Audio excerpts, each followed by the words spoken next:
Sen kimsen? Ben Nurşam. Ben kimim? Sen atasın. Ata. Ha. Hmm. Urta Gugay dede. Ne? Urta Gugay dede. Kugar demek olar. Yok. Ne demeye lazımdı? Ata değil ya. Kim deyip Kugar?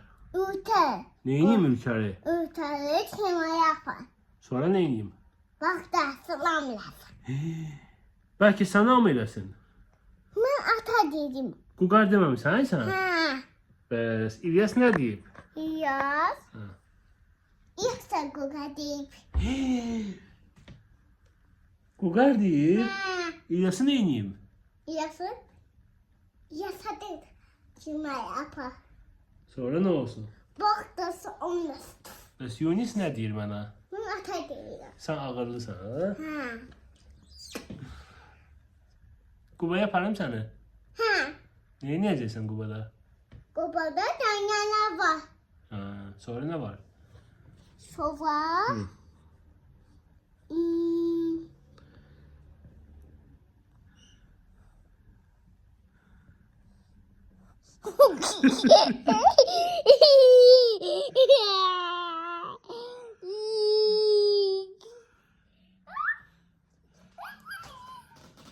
Ya. Gedeye bakşaya. Gel gedeye. Gel gedeye bakşaya. Gel. Yağış yağır değil mi ayaq? Yağız. Ha. Nerede yazı? Yağış yağır. Necə gedək?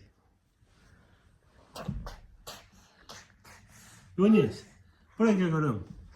Sen bağçada necə ağlamışdın? Bəs sən necə gülürsən? Bəs sən necə yemək yeyirsən? Bəs sən necə yatırsan? Bəs sən necə kak eləyirsən?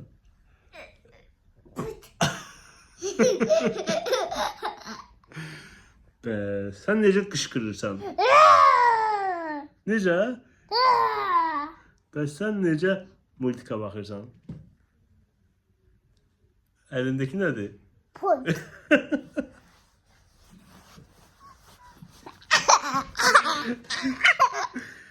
Bəs İlyas necə yatır? Elə yatır. İsklasın data. İsklasın data. Yatırsan? Kayıt olmadı. Ha? Kapı kayıt Mən qoşaram balam. Dərsə girim çıxım qoşaram. Gəl görüm bura. Yunis deyir ki, İlyas. Nə demirsən Yunis? İlyas nə deyirdi mənə? Gugay dedi. Ha? Ha.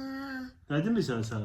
Ben demişim ata. Ata, bəs Yunis deyir Quqar deyib. Ben ata demişim. Ya ben de ata demişim. Ben de ata demişim. Ne demiş? Ülker Gugay dedi.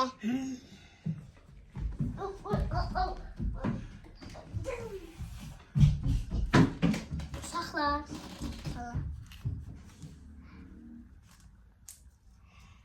Uşaqlar, bu mənim şeyimdir ama atayı almışdım, atayı yoktu, xarab olub. Bunun diskeri işləmir balam. Aş şöyle isteyebileceğim. Oradaydı heç bilmirəm.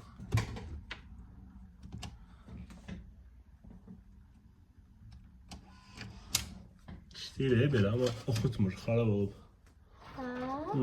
Disk bir dəqiqə işləyən kimdir ki? Flash kart əsas. Ha bu var ya. Onun yerine bunu işlədilər indi. Gördün? Bunun içində olur hər şey. Gel taht böyle isteyecek. İstəmirlər biz yox. Gözlə tamamdır. Hə, get. Get mən dərs keçim sonra.